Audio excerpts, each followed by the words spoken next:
దేవుని నామానికి మహిమ కలుగును గాక.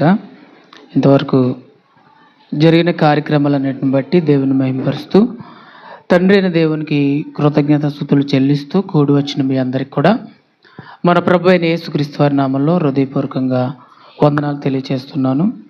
దేవుడు మనకిచ్చినటువంటి ఈ విలువైన సమయంలో ఈరోజు కొన్ని ప్రాముఖ్యమైనటువంటి విషయాల గురించి మనము మాట్లాడుకుందాం.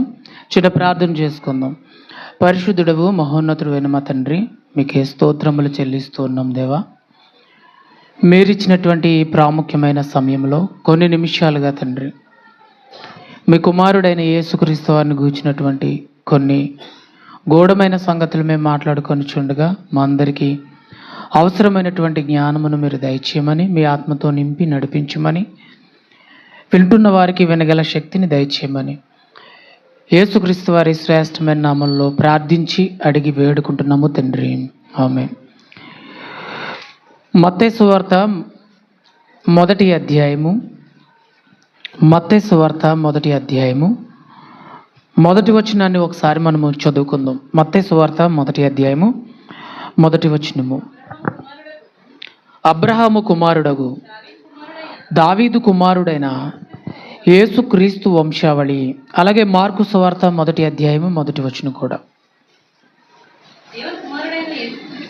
దేవుని కుమారుడైన యేసుక్రీస్తు సువార్త ప్రారంభము. చాలండి. ఈరోజు ఏ విషయాన్ని నేను మీతో తెలియపరచాలనుకుంటున్నానంటే, యేసుక్రీస్తు వారిని గూర్చినటువంటి కొన్ని సంగతులు. ఇప్పటి వరకు చాలా విషయాలు మనకు అర్థం కాని విషయాలు చాలా ఉన్నాయి బైబిల్లో. వాటి గురించి ఒక్కొక్కటిగా మనం ఆలోచిస్తూ ముందుకు వెళ్దాం. మత్తయి సువార్తలో అబ్రహాము కుమారుడగు దావీదు కుమారుడైన యేసుక్రీస్తు వారి వంశావళి అని రాయబడింది. మార్కు సువార్తలో డైరెక్ట్ యేసుక్రీస్తు వారి యొక్క సువార్త ప్రారంభము రాయబడింది. ఇక లోక సువార్త కావచ్చు, యోహాను సువార్త కావచ్చు, ఒక్కొక్క సువార్తలో ఒక్కొక్క కోణంలో యేసుక్రీస్తు వారిని పరిచయం చేస్తూ వస్తున్నారు. మత్తయి సువార్తలో డైరెక్ట్గా ఇక్కడ ఇచ్చిన స్టేట్మెంట్ ఏంటంటే, యేసుక్రీస్తు వారి యొక్క వంశావళి గురించి, యేసుక్రీస్తు వారి గురించి ఏదో చెప్పాలని ఇక్కడ రాయడం అయితే చాలా ప్రాముఖ్యత మనకు అనిపిస్తుంది. యేసుక్రీస్తు వారు ఉన్న కాలంలో పరిసయ్యులు, సద్దుకయ్యులు, శాస్త్రులు, ప్రధాన యాజకులు, ఇంకా వీళ్ళందరూ ఉన్న తరుణంలో యేసుక్రీస్తు వారిలో ఆయన మీద నేరం మోపాలని, ఆయనలో తప్పులు ఎతకాలని నిరంతరము వాళ్ళు పనిచేస్తూనే ఉన్నారు. వాటిలో భాగంగా పరిసయ్యులు కూడా చాలా ఎక్కువగా యేసుక్రీస్తు వారిలో ఎక్కడ తప్పు దొరుకుతుందా అని ప్రయత్నం చేస్తూ ఉంటారు. ఇప్పుడు పరిసయ్యులు, సద్దుకాయలు కూడా ఇద్దరు ఒకే తెగకు చెందిన వారు. వారు యూదులకు సంబంధించిన వారు. ఎవరు? పరిసయ్యులను, సద్దుకాయలు. వీరిద్దరి గురించి కూడా ఆలోచిస్తూ ఒక విషయాన్ని మనం ఆలోచిద్దాం. చూడండి, అపోస్తుల కార్యములు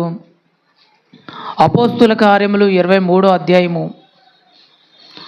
అపోస్తుల కార్యములు 23వ అధ్యాయము 8వ వచనం నుంచి ఒకసారి మనం చదువుదాం. చూడండి.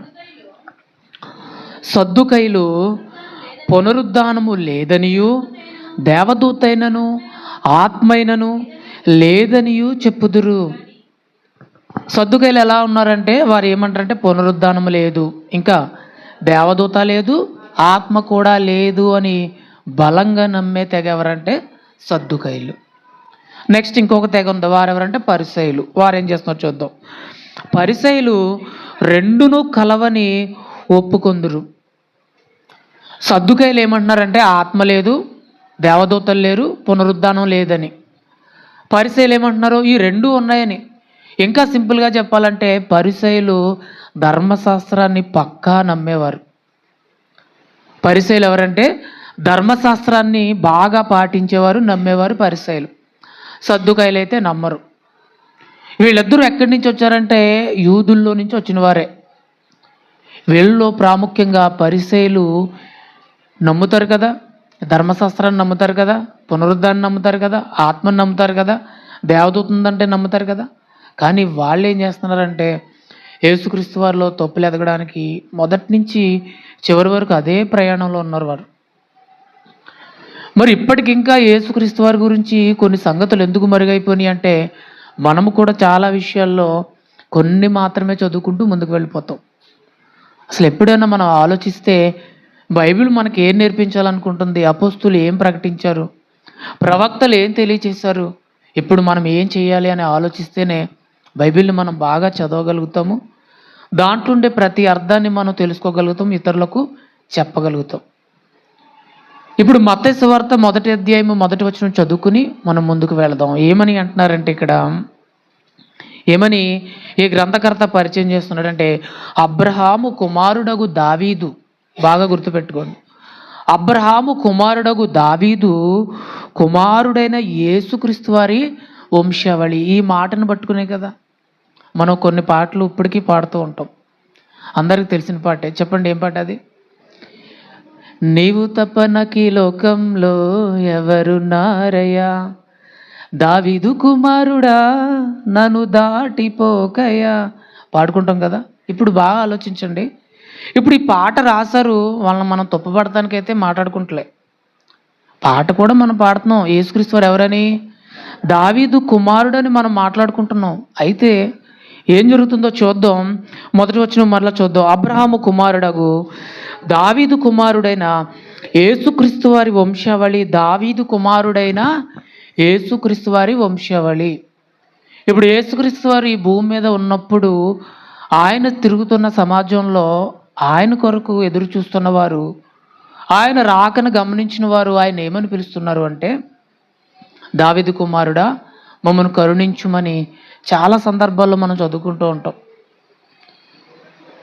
బాగా ఆలోచించండి. మరి యేసుక్రీస్తు వారు ఏమని ప్రజల మధ్యలోకి వెళ్ళి మాట్లాడుతూ ఉండేవారు? ఆయన దావీదు కుమారునని చెప్పుకున్నాడా, లేదా దేవుని కుమారునని చెప్పుకున్నాడా? కొంచెం ఆలోచిస్తూ ఈరోజు అర్థం చేసుకుందాం.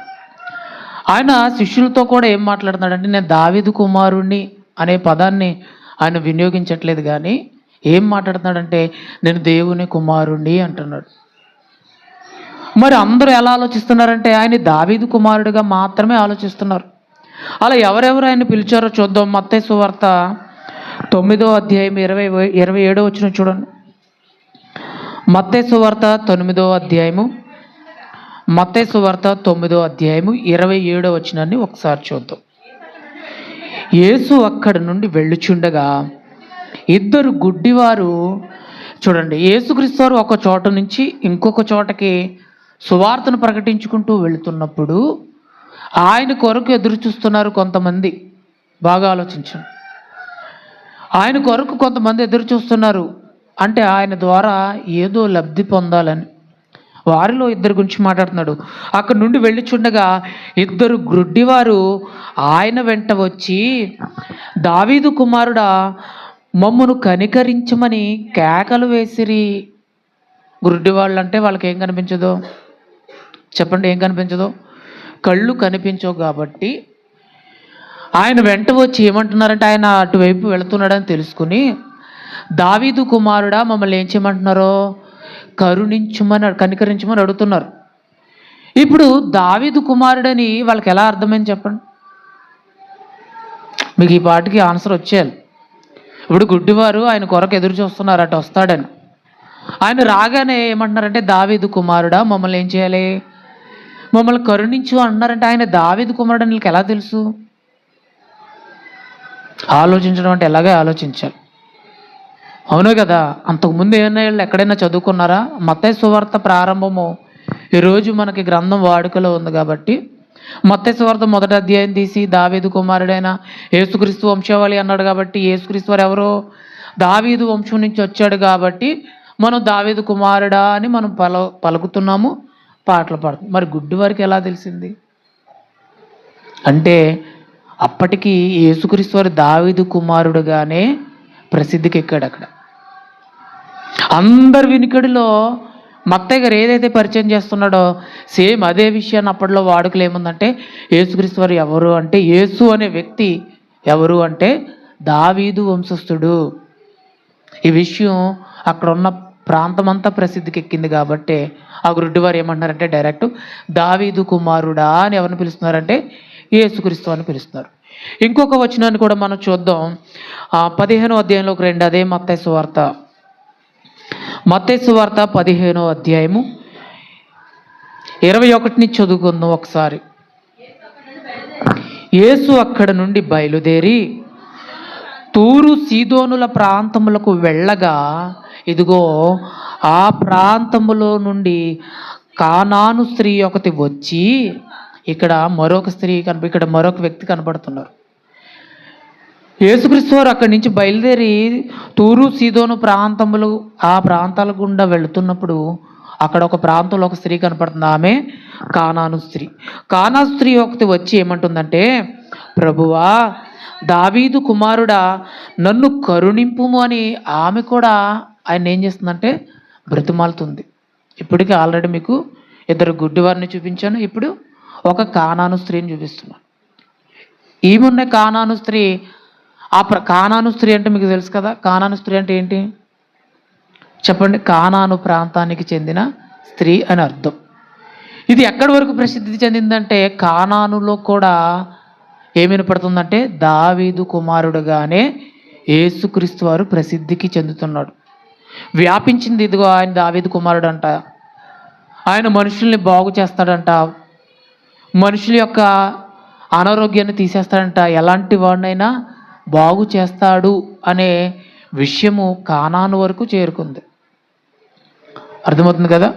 ఇప్పుడు చూడండి, కానాను స్త్రీ ఏమందంటే ప్రభువా, దావీదు కుమారుడా, నన్ను కరుణింపుము, నా కుమార్తె దెయ్యము పట్టి బహు బాధపడుచున్నదని కేకలు వేస్తూ ఆమె ఆయన యేసుక్రీస్తు వారిని ఏమని పిలుస్తుందంటే దావీదు కుమారుడా అని పిలుస్తుంది. ఇంకా కొన్ని రిఫరెన్స్లు మీకు ముందు పరిచయం చేస్తాను చూడండి. అదే మత్తయి సువార్త 20వ అధ్యాయం కూడా ఒకసారి చూడండి. మత్తయి సువార్త 20వ అధ్యాయము 29 నుంచి చదువుకుందాం. మత్తయి సువార్త 20వ అధ్యాయము 29 నుంచి ఒకసారి చదువుదాం. వారు యెరికో నుండి వెళ్ళుచుండగా బహుజన సమూహము ఆయన వెంట వెళ్ళెను. ఇదిగో త్రోవ పక్కన కూర్చున్న, ఇందాక ఆల్రెడీ 2 గుడ్డివారి గురించి మనం చదివేసుకున్నాం. మరలా ఇంకో సందర్భం ఇది. అక్కడదే ఇక్కడ రాయించాడంటే కాదు, ఆల్రెడీ అక్కడ 2 గుడ్డివారు ఉన్నారు. నెక్స్ట్ ఇదేంటి, యెరికో పట్టణం ఆ ప్రాంతాలకు వెళ్తున్నప్పుడు ఇక్కడ ఏం జరుగుతుందంటే, ఇదిగో త్రోవ పక్కన కూర్చున్న 2 గుడ్డివారు యేసు ఆ మార్గమున వెళ్ళుచున్నాడని విని, అంటే ఏమర్థమైందంటే వాళ్ళకి, ఇదిగో యేసు ఈ మార్గంలో వెళ్తున్నాడు అదేనా విన్నారు అంటే. అప్పటికి యేసుక్రీస్తు వారి ప్రసిద్ధి ఎలా వ్యాపించిందంటే, ఇదిగో ఆయన ఈ ప్రాంతంలో ఏదైనా గొప్ప ఆశ్చర్యమైన క్రియను చేశాడు అనుకోండి, ఈ చుట్టుపక్కల ఉన్న గ్రామాలన్నీ కూడా ఆ విషయాన్ని స్ప్రెడ్ అయిపోతూ ఉండేది. సేమ్ ఇప్పుడు యేసుక్రీస్తు వారు ఈ లైన్లో వస్తున్నాడని వాళ్ళకి అర్థమైనప్పుడు విన్నారు, ఆయన కొరకు ఎదురు చూస్తున్నారు. వాళ్ళు ఏం చేస్తున్నారు చూడండి, ప్రభువా, దావీదు కుమారుడా, మమ్మను కరుణింపుమని కేకలు వేసిరి. వాళ్ళు ఏమంటున్నారు మరల ఇక్కడ చెప్పండి, ఏమంటున్నారు? వాళ్ళు కూడా అదే పిలుస్తున్నారు, దావీదు కుమారుడా, దావీదు కుమారుడు. ఇందులో తప్పేం లేదు కదా, అస్సలు లేదు. ఎందుకంటే ఆయన పరిచయం కూడా మనం అలాగే చదువుకున్నాం, దావీదు కుమారుడు, దావీదు కుమారుడు. మరి యేసుక్రీస్తు వారు ఎక్కడైనా నేను దావీదు కుమారుడిని అని పిలవమని ఎక్కడైనా మాట్లాడినట్టు మనకు కనిపిస్తుందంటే రేర్. ఆయన నేను దేవుని కుమారుడిననే ఆయన మాట్లాడారు. మరి ఏం చెప్పాలనుకుంటున్నాడు ఈ గ్రంథకర్త మనతోటి అంటే, చాలా విషయాలు మనం ఇలాగే ఆలోచించుకుంటూ ముందుకు వెళ్ళాలి. మీకు అర్థమవుతుందో అర్థం కావట్లేదా? అర్థం కావట్లేదు. యేసుక్రీస్తు వారు మాట్లాడితే ఎలా ఉంటుందో మనకు తెలియాలి. మొదట పరిసయ్యులు ఏమని మాట్లాడుతున్నారంటే, మత్తయి సువార్తను ఒకసారి చూద్దాం. 12వ అధ్యాయంలో 22వ వచనం ఒకసారి చూద్దాం. మత్తయి సువార్తలోనే చూపిస్తాను మీకు రెఫరెన్స్లను. మత్తయి సువార్త 12వ అధ్యాయము 22వ వచనాన్ని ఒకసారి ఆలోచిద్దాం. మత్తయి సువార్త 12వ అధ్యాయం 22వ వచనంలో, అప్పుడు దయ్యములు పట్టిన గుడ్డివాడును మ్రోగవాడునైనా ఒకడు ఆయన యొద్దకు, యేసుక్రీస్తు వారు చేస్తున్న క్రియలు ఏంటంటే, దయ్యం పట్టిన వాళ్ళని, మోగవాళ్ళని, గుడ్డివాడిని, చెవిటివాడిని, వీళ్ళందరినీ బాగు చేస్తూ ఈయన పరిచర్య ప్రారంభించి కొనసాగిపోతున్నాడు. ఎవరు? యేసుక్రీస్తు వారు.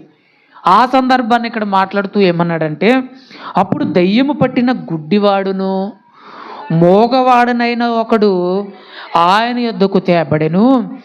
ఆయన వాడిని ఏం చేశాడంటే, స్వస్థపరిచినందున ఆ మోగవాడు మాట్లాడు శక్తి చూపును.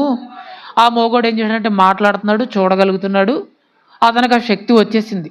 అయితే అక్కడ ఉన్నటువంటి జనం ఎలా ఆలోచిస్తున్నారు చూడండి. అందుకు ప్రజలందరూ విస్మయం ఉంది. ఈయన దావీదు కుమారుడు కాడా? ఏం చేస్తున్నారంటే ప్రజలందరూ ఇప్పుడు వరకు విన్నారు అంతే. ఇప్పుడు వరకు ఏం చేశారు అందరూ? ఇదిగో దావీదు కుమారుడు ఈ మార్గం వెంట వెళ్తున్నాడు, ఇదిగో దావీదు కుమారుడు ఇటు రాబోతున్నాడు, ఆయన మనుషుల్ని బాగు చేస్తున్నాడు, దెయ్యాల్ని వెళ్ళగొడుతున్నాడు, రోగుల్ని స్వస్థపరుస్తున్నాడు అని అందరూ వింటున్నారు అంతే. అర్థం కాలేదు, వింటున్నారు. ఎప్పుడైతే ఈయన చేస్తున్నది వాళ్ళు చూస్తున్నారో వాళ్ళు వెంటనే ఏమనుకుంటారంటే అందుకు ప్రజలందరూ విస్మయం ఉంది, ఈయన దావీదు కుమారుడు కాడా అని చెప్పుకొని చుండిరి. పరిసయ్యులు ఆ మాట విని, చూడండి మీకు పరిసయ్యులను పరిచయం చేస్తూ అదే చెప్తున్నాను. పరిసయ్యులు ఎలాంటి వారంటే ధర్మశాస్త్రాన్ని నమ్ముతారు, పునరుద్ధాన్ని నమ్ముతారు, ఆత్మని నమ్ముతారు, దేవదూతల్ని నమ్ముతారు. మరి అలాంటప్పుడు ధర్మశాస్త్రాన్ని, ఆత్మని, పునరుద్ధాన్ని నమ్మితే యేసుక్రీస్తు వారిని కూడా ఏం చేయాలి చెప్పండి? ఏం చేయాలి చెప్పండి? ఇప్పుడు సద్దుకాయలంటే నిరాకరించారంటే ఆయన నమ్మరు కాబట్టి ఆత్మ లేదు, పునరుద్ధానము లేదు, ధర్మశాస్త్రాన్ని కూడా నమ్మక్కర్లేదు. వాళ్ళు రిజెక్ట్ చేశారంటే మనం పెద్ద ఆలోచించక్కర్లేదు. కానీ పరిసయ్యులు ఉన్నది జరుగుతుంది అని ఆలోచించి నమ్మేవారు ఏం చేస్తున్నారంటే యేసుక్రీస్తు వారిని వ్యతిరేకించడం ప్రారంభించారు. వాళ్ళు ఏం చేస్తారో చూడండి. పరిసయ్యులు ఆ మాట విని వీడు దయ్యములకు అధిపతి అయిన బయల్జేబుల వలననే దయ్యములను వెళ్ళగొట్టుచున్నాడు గాని మరి ఒకని వలన కాదనిరి. పరిసయ్యులకు ఆల్రెడీ ఈయన మీద ఒక అక్కుస ప్రారంభమైపోయింది. ఆయన చేసింది చూసి ప్రజలందరూ విస్మయం ఉంది, ఆశ్చర్యపోయి డిక్లేర్ చేస్తుంది ఏంటంటే నిజంగా విన్నాము కానీ ఇది నిజంగా ఎవరు తెలుసా? దావీదు కుమారుడు కాడా? ఇప్పుడు ఆ గుడ్డివారు పిలిచినప్పుడు మీరు చదివితే కింద సందర్భాల్లో వాళ్ళని గట్టిగా కేకలు వేద్దని వాళ్ళందరూ కసురుకుంటారు, చిరాకు పడతారు. దావీదు కుమారుడు మమ్మల్ని బాగు చేయమని గట్టిగా అరిచినప్పుడు వాళ్ళందరూ వాళ్ళ దగ్గరికి వెళ్ళి ఆయన వెంట ఉన్న వాళ్ళు ఏమంటారు తెలుసా? వాళ్ళకి వార్నింగ్ ఇస్తారు, ఎందుకు అరుస్తున్నారు మీరని. కానీ ఇక్కడ జరిగినప్పుడు అందరూ విస్మయం పొందినప్పుడు వాళ్ళు డిక్లేర్ చేస్తుంది ఏంటంటే నిజంగా ఇతను ఎవరో తెలుసా? దావీదు కుమారుడు కాడా అనే ఆలోచన అందరిలో ప్రారంభమైంది. అప్పుడు మొదలయ్యారండి పరిసయ్యుల ఆలోచనలు. ఈయన దావీదు కుమారుడని ప్రజలందరూ అంగీకరించినప్పుడు పరిసయ్యులు మాత్రం ఒప్పుకోవడానికి ఇష్టపడట్లే. అర్థం కాలేదా? ఈ పరిసయ్యుల యొక్క ఉద్దేశం ఏంటంటే ఇందాక ఏదో విషయంలో అన్నీ మాట్లాడారు చూడండి. ఇదిగో ఒకడు ఎదుగుతుంటే ఇంకొకటి ఏం చేయాలి? ఖచ్చితంగా లిఫ్టింగ్ ఇవ్వాలి. ఎందుకంటే వాడు ఎదిగితే ఖచ్చితంగా మనల్ని ఏం చేస్తాడు? మనల్ని కూడా లాగుతాడు. ఇప్పుడు మనం ఎదగట్లేదు, ఎదిగివాడిని కూడా ఎదగకుండా క్వాలిటీ లాగేస్తామనుకో ఏమైపోద్ది? పని ఆగిపోద్ది. పరిసయ్యుల విధానం అలానే ఉంది. వారు మాత్రమే కనబడాలి, వారికి మాత్రమే తెలుసు అనుకుంటారు, ఎదిగేవాడిని ఎదగనివారు వాళ్ళు. యేసుక్రీస్తు వారు ప్రసిద్ధికి ఎక్కుతున్నాడు, ఆయన డిక్లేర్ చేయబడుతున్నాడు, ఈయన కన్ఫర్మ్, ఈ నిజంగా దావీదు కుమారుడు కనుక అందుకే ఇన్ని చేయగలుగుతున్నాడని ప్రజలు ఆలోచిస్తున్నప్పుడు పరిసయ్యులకు వచ్చేసింది ఆలోచన. ఆయనకు వస్తున్న ప్రసిద్ధిని చూసి తట్టుకోలేక ఏమని ఆలోచిస్తున్నారంటే ఇదిగో దెయ్యం పట్టినోడు ఇతను. ఒక దెయ్యం పట్టినోడు దెయ్యాన్ని వదిలించాలి అంటే వాడికి దెయ్యాలకు ఉండే శక్తి ఉండాలి అని వాళ్ళు ప్రచారం చేసుకుంటూ వస్తున్నారు. ఇలాగే ఒక సందర్భం జరుగుతుంది. ఇది మనం చదువుకున్న విషయాలే. మత్తయి సువార్త 21వ అధ్యాయంలో చూద్దాం ఒకసారి. ఒకరోజు మత్తయి సువార్త 21వ అధ్యాయంలో ఏం జరుగుతుందంటే యేసుక్రీస్తు వారికి దావీదు కుమారునికి జయము అని పాటలు పాడుకుంటూ ప్రభు పెరట వచ్చేవాడు స్తుతింపబడును గాక అని ఒక సందర్భం జరుగుతుంది. చదువుదాం. 21వ అధ్యాయము 10వ వచనం నుంచి చదువుకుందాం. మనం 9వ వచనం చదువుకుందాం. జన సమూహంలో ఆయనకు ముందు వెళ్ళుచుండిన వారును వెనక వచ్చుచుండిన వారును దావీదు కుమారునికి జయము, ప్రభు పేరట వచ్చువాడు స్తుతింపబడును గాక, సర్వోన్నతమైన స్థలములలో జయము అని కేకలు వేయుచుండిరి.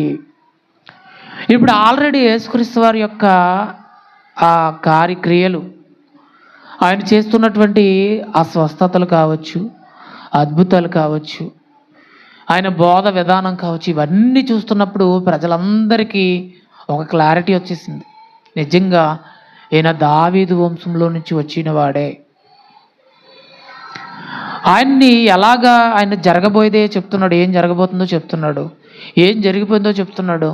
చనిపోయిన వాళ్ళని కూడా బాగు చేయగలుగుతున్నాడు, పుట్టి గుడ్డివాడిని కూడా ఆయన బాగు చేయగలుగుతున్నాడు. ఇన్ని చేస్తున్నాడంటే ఇన్ని ఖచ్చితంగా మనం అందరం ఏం చేయాలంటే ఘనపరచాలనే ఆలోచన ప్రజల్లో ప్రారంభమైనప్పుడు ఏమంటున్నారంటే, దావీదు కుమారునికి జయము, ప్రభు పేరట వచ్చేవాడు స్తుతింపబడును గాక, సర్వోన్నత స్థలములలో జయము అని కేకలు వేయిచుండిరి. ఆయన యెరూషలేములోనికి వచ్చినప్పుడు పట్టణమంతయు ఈయన ఎవరో అని ఏమైపోయింది. ఇప్పుడు చాలా నమ్మిన వాళ్ళందరూ ఏం చేస్తున్నారంటే ఆయన చేసిన అద్భుతాలు చూసి ఆయన ద్వారా స్వస్థత పొందుకున్న వాళ్ళు ఆయన ఏం చేస్తున్నారు, ఇదిగో ఈయన ఖచ్చితంగా దావీదు కుమారుడే, ఈయనకి ఆ శక్తి సామర్థ్యం ఉందంటే నిజంగా గొప్పవాడే అని నమ్ముతున్నాడు. కానీ చాలామంది నమ్ముతున్నారా? నమ్మట్లే. చాలామంది నమ్మట్లేదు. అందుకే అన్నాడు, ఆయన యెరూషలేములోనికి వచ్చినప్పుడు పట్టణమంతయు ఈయన ఎవరో అని ఏమైపోయిందంటే ఇప్పుడు ఈయన ఎవరో అర్థం కావట్లేదు ఎంతకీ జనాలకి. కొంతవరకు మాత్రం ఆయన క్రియలను చూసిన వారు, ఆయన ద్వారా ఆ లాభాన్ని పొందుకున్నవారు నమ్ముతున్నారు. కానీ ఇంకొందరు వారిలో ఎవరున్నారంటే ప్రాముఖ్యంగా గుర్తుపెట్టుకోండి, శాస్త్రులు ఉన్నారు, పరిసయ్యులు ఉన్నారు, యాజకులు ఉన్నారు, యూదులు కూడా ఉన్నారు. వీళ్ళకి కలవరం ఏంటంటే అసలు ఆయన ఎవరు? మీరు చాలాసార్లు వినుండండి, నువ్వెవరు అని అడిగినప్పుడు ఆయన చాలా స్ట్రైట్గా స్టేట్మెంట్ ఇచ్చాడు. కానీ వాళ్ళకి ఎందుకు అర్థం కాలేదు? సరే, వాళ్ళకి అర్థం కాలేదు. వాళ్ళకంటే అంతకుముందు రాయించిన గ్రంథాల్లో కొన్నే వాళ్ళకి తెలుసు కాబట్టి, కొంతమందికి మాత్రమే ఆ జ్ఞానం ఉంది కాబట్టి అర్థం కాలేదు. ఇప్పుడు మనం ఆలోచిద్దాం, అసలు ఎవరైనా యేసుక్రీస్తు ప్రభువుగా పిలువబడుతున్న వారు ఎవరైనా అసలు ఎవరు అంటే ఇప్పుడు చాలా చాలా అల్లకొల్లం అయిపోతుంది పరిస్థితులు. సరే, ఎవరేం చెప్తారని విన్నామంటే ఒక్కొక్కరు ఒక్కొక్కలాగా చెప్తారు. ఏది వింటాం, ఏది నమ్ముదాం? అప్పుడు మనకి దేవుడు ఆత్మనివ్వలేదా? ఆలోచించే విధానం మనకి ఇవ్వలేదా? పరిశీలించే జ్ఞానం మనకి ఇవ్వలేదా? అంటే ఇచ్చాడు. మనము దేవుణ్ణి ఆత్మపూర్వకంగానే తెలుసుకోవాలి. ఎవరు అని వాళ్ళలో ఆ రోజు కలవరం ప్రారంభమైంది. ఇది రోజు మనలో మళ్ళా మొదలైపోయింది. అదే అప్పుడు మాట్లాడుతున్నాడు. వారిలో కలవరము కలిగినప్పుడు చూడండి, జనసమూహము ఈయన గలిలయలోని నజరేతు వాడగు ప్రవక్త అయిన యేసు అని చెప్పిరి. ఈయనెవరు అని సందేహం మొదలైపోయింది. అసలు ఏమనుకుంటున్నారు ఈయన గురించి? బాగుపడిన వాళ్ళేమో ఈయన దావీదు కుమారుడు అని చెప్పుకుంటున్నారు. ఆయన ద్వారా లాభం పొందుకున్న వాళ్ళేమో దావీదు కుమారునికి జయము, సర్వోన్నతమైన స్థలములలో ఆయనకి ఏంటి తెలుసా, జయము అని ఆయన గొప్పగా గణపరుస్తున్నారు. సేమ్ ఇదే వృత్తాంతాన్ని మనం ప్రారంభంలోకి వెళ్తే, దావీదు గారు యుద్ధం చేసి వచ్చినప్పుడు, సౌలు దావీదు బయలుదేరి వచ్చినప్పుడు సౌలుకి 1000 కొలది, దావీదికి 10,000 కొలది అన్నప్పుడు ఎవరికి వచ్చింది అసలు చెప్పండి? ఎవరికి వచ్చింది? దావీదు ప్రసిద్ధికి ఎక్కుతున్నాడని సౌలుకి ఒక తెలియని ఒక అసూయ ప్రారంభమైంది. ఈరోజు యేసుక్రీస్తు వారు ప్రసిద్ధికి ఎక్కుతున్నాడు అనేటప్పటికి పరిసయ్యుల్లో కూడా అదే ప్రారంభమైపోయింది. యేసుక్రీస్తు వారి కంటే ముందు అక్కడ బోధ చేసిన వారు అందరికి కూడా అదే ప్రారంభమైంది. ఇప్పుడు ఈయన ఎవరు అనే కలవరం ప్రారంభమైపోయింది. అప్పుడు మాట్లాడుతున్నారు, ఏమన్నారంటే జనసమూహము ఈయన గురించి ఏమని మాట్లాడుతుందంటే, గలిలయలోని నజరేతు వాడగు ప్రవక్త అయిన యేసు అని చెప్పిరి. దీన్ని పట్టుకుని కొంతమంది ఏమన్నారంటే, ఎప్పటికి ఇంకా యేసుక్రీస్తు వారు ఎవరు చెప్పండి? యేసుక్రీస్తు వారు ఎవరు? ఒక ప్రవక్త అని మాత్రమే మేము నమ్ముతామని కొంతమంది స్టేట్మెంట్ ఇప్పటికీ కొనసాగిపోతుంది. మనం ఏం నమ్ముతాం చెప్పండి? ప్రవక్తనే నమ్ముదామా? బైబిల్ని బట్టి ఆలోచించుకున్న సందర్భంలో నమ్మాలి, అవునా కదా?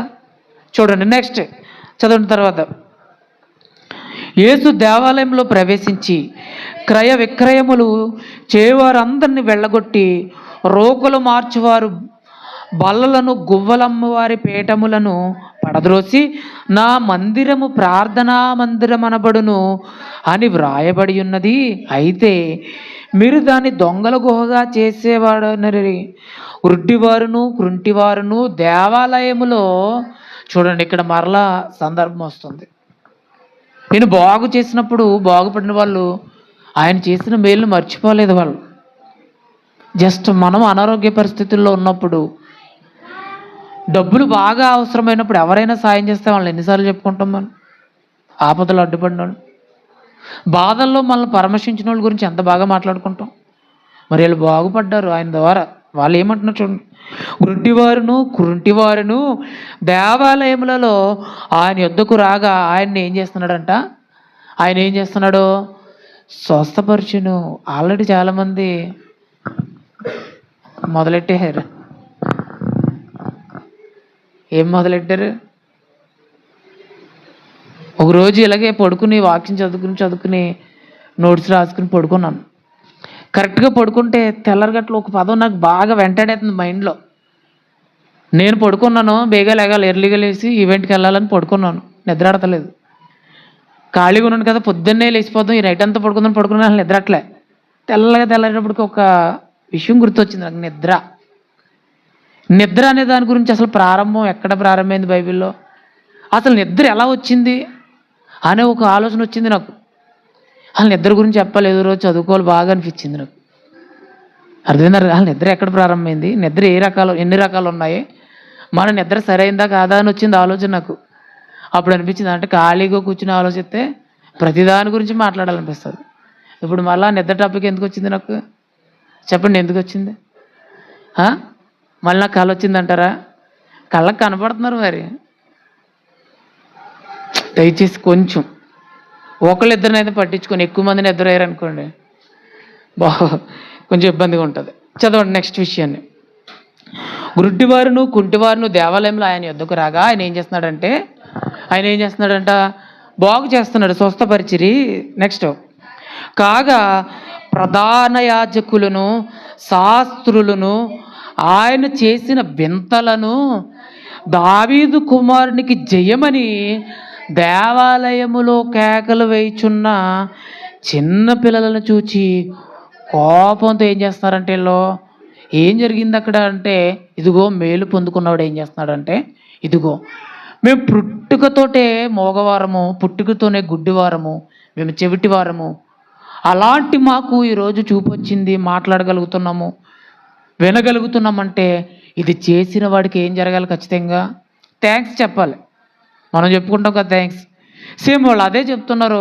వాళ్ళందరికీ అది జరిగినప్పుడు ఆ వింతలన్నీ వాళ్ళు గ్రహించుకోలేక వాటి విషయంలో కృతజ్ఞతగా వాళ్ళు ఏమంటున్నారంటే, దావీదు కుమారునికి జయము అని దేవాలయములో కేకలు వేయుచున్న చిన్న పిల్లలను చూచి కోపంతో ఏం చేస్తున్నారంటే వీళ్ళు, ఎవరు మండిపడిపోతున్నారు చెప్పండి? ఎవరు మండిపడిపోతున్నారు? ఆ దేవాలయంలో ప్రధాన యాజకులుగా ఉన్నవారును శాస్త్రులను. ఇందాక అక్కడ పరిసయ్యులు మండిపడతాం మనం చూసాం. ఆయన స్వస్థత పరిచినప్పుడు ప్రజలందరూ విస్మయం ఉంది, ఈ నిజంగా దావీదు కుమారుడు కాడా, ఈయన ఎలా చేయగలుగుతున్నాడు? ఇప్పుడు వరకు మనం విన్నాము కానీ ఇప్పుడు ఏం చేస్తున్నాం అంటే చూడగలుగుతున్నామని వాళ్ళకి అర్థమైంది. కాబట్టి వాళ్ళు దావీదు కుమారుడు అని ఫిక్స్ అయ్యారు. వీళ్ళ స్వస్థతను అనుభవిస్తున్నారు కాబట్టి వీళ్ళు ఏం చెప్తున్నారో, దావీదు కుమారుడికి జయమన్నప్పుడు ఆ పిల్లల ఇంక చూసుకోవడం వీళ్ళు ఏం చేస్తున్నారో తెలుసా? కోపంతో ఏం చేస్తున్నారో మండిపడిపోతున్నారు. అయితే వీళ్ళకి ధీటైన సమాధానం ఎవరు చెప్పాలి చెప్పండి? ఇప్పుడు మనకున్న ప్రత్యేకత, మనకున్న స్కిల్ అంటే మనం ఎంత జ్ఞానవంతులమో మనం ఎవరితోనో వాదం వేసుకుంటే వాళ్ళు మనల్ని వాదించినప్పుడు మనం చిన్నబోతుంటాం, మన మాటలు అంగీకరించట్లేదని. చూడండి, చాలామందికి దేవుని గురించి పరిచయం చేసేటప్పుడు మనతో వాళ్ళు వాదం వేసుకుంటారు. మనం ఎంత జ్ఞానంగా ఆలోచించి ఎంత లోతుగా అనుభవించి చెప్పినా వాళ్ళు ఏం చేస్తారు? తీసి పడేస్తారు. అప్పుడు మనం ఏమనుకుంటాం చెప్పండి? వీడికి దేవుడే బుద్ధి చెప్పాలనుకుంటాం, అంతేనే కదా? ఇప్పుడు ఈ పరిసయ్యులకు కానీ, యాజకులకు కానీ, శాస్త్రులకు కానీ వీళ్ళందరికీ సరైన ధీటైన సమాధానం చెప్పాలంటే యేసుక్రీస్తు వారి వల్ల మాత్రమే అవుతుంది. ఇప్పుడు యేసుక్రీస్తు వారు ప్రతి సందర్భంలో ఎందుకు మాట్లాడలేదు? నెక్స్ట్ ఏం జరుగుతుంది? కంటిన్యూ చేసిన తర్వాత కోపంతో మండిపడి యేసుక్రీస్తు వారు ఏమన్నారంటే, వీరు చెప్పుచున్నది వినుచున్నావా అని ఎవరిని అడుగుతున్నారు చెప్పండి? నువ్వేం మాట్లాడవేంటి? వాళ్ళు దావీదు కుమారుడికి చేయమంటున్నారు, నేను ప్రసిద్ధికి ఎక్కిచ్చేసి నేను గణపరిచేస్తాను, నువ్వు మాట్లాడవేంటి, వింటున్నావా అని యేసుక్రీస్తు వారిని అన్నప్పుడు ఆయన ఏమంటున్నాడో చూడండి. అందుకు యేసు, వినుచున్నాను, బాలుర యొక్కయు చంటి పిల్లల యొక్కయు నోట స్తోత్రం సిద్ధింపచేసితివని మాట మీరెన్నడూను చదవలేదా అని వారితో చెప్పి వారిని పట్టణం విడిచిపెట్టి అక్కడి నుంచి ఆయన వెళ్ళిపోయాడు. ఇలా అనడంలో తప్పేముంది చెప్పండి? ఇలా అనడంలో తప్పేముంది? నేను ఫలానా అని ఆయన క్లారిటీ ఇవ్వచ్చు, కానీ ఒక లేఖనాన్ని వాళ్ళకి గుర్తు చేసి వెళ్ళిపోయాడు ఆయన. మరి ఇక్కడ ఉన్న వాళ్ళందరూ కూడా శాస్త్రులు కావచ్చు, ప్రధాన యాజకులు కావచ్చు, పరిసయ్యులు కావచ్చు, యూదులు కావచ్చు, వీళ్ళందరికీ కూడా లేఖనాల మీద ఏమని తెలుసా? మంచి పట్టున్న వాళ్ళే వీళ్ళందరూ. ఏదో మనలాగా వినేసి ఏది చెప్తే అది నమ్మేసిలా లేరు. మంచి గ్రిప్ ఉంది. ఒక మాట నువ్వు అడిగావంటే దానికి సరైన ఆన్సర్ రెఫరెన్స్తో మాట్లాడగలరు. వాళ్ళతో అన్నాడు, మీరు లేఖనాలు ఎప్పుడూ చదవలేదా అని అడిగాడు. నెక్స్ట్ ఏం జరుగుతుందో చూద్దాం. 22వ అధ్యాయము 41వ వచనం చదువుదాం ఒకసారి. 22వ అధ్యాయము 41వ వచనంలో యేసుక్రీస్తు వారు మాట్లాడుతున్నాడు. ఒకప్పుడు, మత్తయి సువార్త 22వ అధ్యాయము 41వ వచనము, ఒకప్పుడు పరిసయ్యులు కూడి ఉండగా యేసు వారిని చూచి, ఇప్పుడు దాకా మనం అనుకున్నాం కదా, అసలు యేసుక్రీస్తు వారే వాళ్ళకి సరైన సమాధానం చెప్తే వాళ్ళ నోట ఇంకా ప్రశ్నలు అనేవి ఆగిపోవాలి. ఆ సందర్భం రానై వచ్చింది. యేసుక్రీస్తు వారు మాట్లాడుతున్నారు. ఏమంటున్నారంటే, ఒకప్పుడు పరిసయ్యులందరూ కూడి ఉండగా యేసు వారిని చూచి మాట్లాడుతున్నాడు. ఏమని అంటున్నాడంటే, క్రీస్తుని గూర్చి మీకేమి తోచుచున్నది? ఆయన ఎవని కుమారుడని అడిగాను. ఒక ప్రశ్న అడుగుతున్నాడండి వాళ్ళని. ఇప్పుడు దావీదు కుమారుడు అంటే మీకు నచ్చట్లేదు, ఒప్పుకుంటలేదు. దావీదు కుమారుడికి జయమన్నా మీకు నచ్చట్లేదు. ఆయన దావీదు కుమారుడని ప్రజలందరూ నమ్ముతున్నా మీరు ఒప్పుకుంటలేదు. సరే, అయితే ఆ బోధ చేసేవాడు, బాగుపరిచేవాడు, ప్రజల మధ్యలోకి వచ్చి సంచరిస్తున్నవాడు ప్రవక్త అని కొందరు అన్నారు కదా. అయితే మీరు ఏమనుకుంటున్నారు చెప్పండి? అసలు మీ విషయం ఏంటి? మీరు చిన్న విషయాలకు కూడా ఎందుకు అంత కోపపడుతున్నారు? ప్రతి దాంట్లో ఎందుకు తప్పులు ఎదుగుతున్నారు అని ఆలోచించి అడుగుతున్నాడు. సరే, ఒక ప్రశ్న వేస్తాను చెప్పండి అని. ఏమని అన్నాడంటే, అప్పుడు చూడండి, క్రీస్తుని గూర్చి మీకు ఏమి తోచున్నది? మీరు లేఖనాలు నమ్ముతారు కదా, ధర్మశాస్త్రాన్ని నమ్ముతారు కదా, ఆత్మ నమ్ముతున్నారు కదా, అన్నీ నమ్మి మిమ్మల్ని ఒక ప్రశ్న అడుగుతాను చెప్పండి. క్రీస్తుని గురించి మీకు ఏం తోచున్నది? ఆయన ఎవరు కుమారుడని మీరు అనుకుంటున్నారు చెప్పండి అన్నాడు. అర్థమైంది? అర్థం కాలేదు అన్నప్పుడు వాళ్ళు ఏమంటున్నారు చూడండి, వారు ఆయన దావీదు కుమారుడని చెప్పిరి. ఏలే చెప్పారు కదా. అంటే ఇందులో మనకి ఏమర్థం కావాలి? పరిసయ్యులు లేఖనాలను చదివారు, కానీ లేఖనంలో ఉన్నది ఉన్నట్టుగా జరుగుతుంటే నమ్మలేకపోతున్నారు. అర్థమైంది? అర్థం కాలేదు మీకు? పరిసయ్యులు ఏం చేస్తారంటే వాక్యాన్ని నమ్ముతారు. ఇప్పుడు యేసుక్రీస్తు వారు కూడా నేనే దావీదు కుమారుడిని అని చెప్తే నమ్ముతారు? వాళ్ళు నమ్మరు. కాబట్టి వాళ్ళకి ఏం చూపించాలి? ఆధారాలు చూపించాలి. కాబట్టి ఆయన ఆధారాలతో మాట్లాడుతున్నాడు. సరే, మీరు యేసుని దావీదు కుమారుడని మీరు అంగీకరించట్లేదు, మీరు ప్రవక్త అంటున్నారు కొంతమంది, మీరు రకరకాల ఆలోచనలతో ఉన్నారు కదా. సరే, మీరు చెప్పండి. క్రీస్తు గురించి మీరు ఆలోచిస్తున్నారు, క్రీస్తు కోసం మీరు ఎదురు చూస్తున్నారు కదా. ఇదే ప్రశ్న అడుగుతాను, క్రీస్తుని గురించి మీకు ఏం తోచుంది? మీరు ఏమనుకుంటున్నారు చెప్పండి? మీరు క్రీస్తు కోసం ఎదురు చూస్తున్నారు కదా, క్రీస్తు గురించి మీకు ఏమర్థమైంది చెప్పండి అంటే వాళ్ళు ఏమన్నారు? వెంటనే ఆయన ఎవరు కుమారుడని వారిని అడిగినప్పుడు వారు ఏమన్నారంటే, ఆయన ఎవరు? దావీదు కుమారుడని చెప్పారు. అందుకు ఆయన అలాగైతే ఒక ప్రశ్న వేస్తున్నారు చూడండి. ఇప్పుడు దీని గురించి కూడా మనం ఆలోచిస్తే, యూదులు కావచ్చు, ఇశ్రాయేలు ప్రజలు కావచ్చు, పరిసయ్యులు, వీళ్ళందరూ అందరూ చూడండి, క్రీస్తు రాక కొరకే ఎదురు చూస్తున్నారు వీళ్ళందరూ.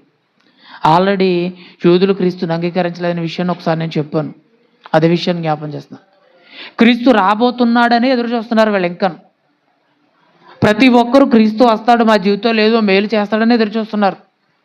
కానీ ఆయన వచ్చినా వాళ్ళు ఆయన గ్రహించుకోలేకపోయారు. ఆయనే మాట్లాడుతున్నాడు ఇప్పుడు. సరే, క్రీస్తు దావీదు కుమారుడని మీకు తెలుసు కదా, అలాగైతే మీరు గ్రంథాన్ని బాగా నమ్ముతున్నారు కదా, మీరు ప్రతిదాన్ని అనుసరిస్తారు కదా, మీకు లేఖనాల మీద పట్టుంది కదా. అలాగైతే చూడండి, నేను నీ శత్రువులను నీ పాదముల క్రింద ఉంచు వరకు నీవు నా కుడిపార్శ్వమున కూర్చుండుమని ప్రభువు నా ప్రభువుతో చెప్పాను అని దావీదు ఆయనను ప్రభువు అని ఆత్మ వల్ల ఎలాగూ చెప్పుచున్నాడు?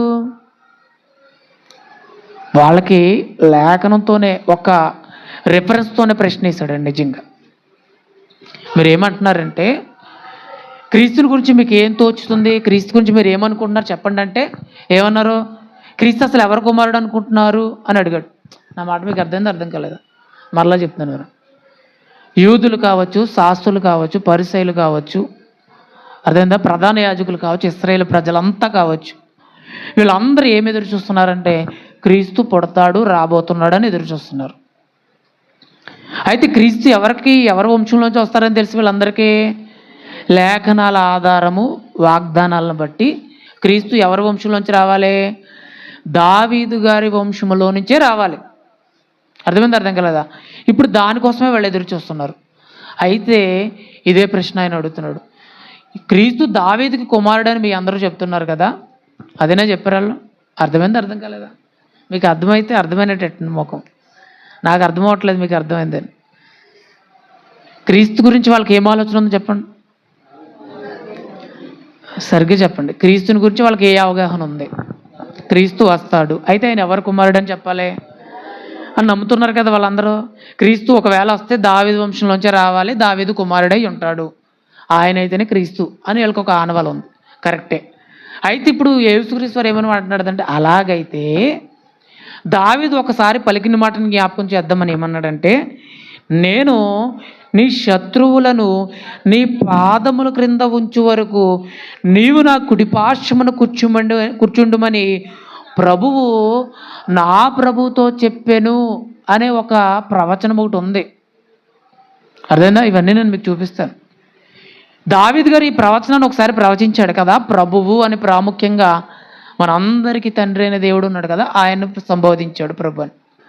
ప్రభువు నా ప్రభు అన్నాడు. మరి దావీదుకి ఇంకో ప్రభు ఎవరు?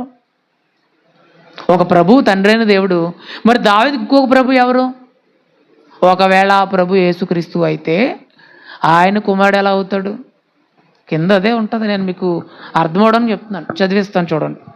ఇప్పుడు నా ప్రభుతో చెప్పునని దావీదు ఆయనను ప్రభు అని ఆత్మ వలన ఎలా చెప్తున్నాడో ఎలా చెప్పగలిగాడు?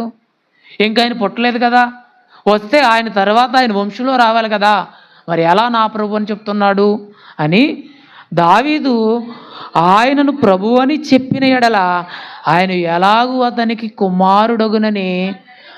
చాలా లాజికల్ క్వశ్చన్ ఇది, చాలా క్రిటికల్ కూడా. వాస్తవాలు ఆలోచించండి. దావీదు వంశంలోంచి వచ్చేవాడే క్రీస్తు అయితే మరి ఆయన రాకమునుపు దావీదు ఎందుకు చెప్పాడు ఈ మాట చెప్పండి? ఒకవేళ దావీదు వంశంలోంచి తనకి కుమారుడుగా పుట్టాలి అంటే ప్రభు అని ఎలా అంటాడు? జరుగుతుందా జరగదా? మళ్ళా చదవండి, అదే మాట మీకు అర్థం అవ్వాలి. మొదట దావీదు ఆయనను ప్రభు అని చెప్పిన ఎడల అంటే ఆయన ప్రభు అని ఒకవేళ చెప్పాడు అనుకుందాం, చెప్పితే నెక్స్ట్ ఆయన ఎలాగూ అతనికి ఒకవేళ ప్రభువా అని చెప్తే కుమారుడు ఎలా అవుతాడు? ఆవిడ ఇంపాసిబుల్. ఇదే ప్రశ్న అడిగాడు. చదవండి నెక్స్ట్.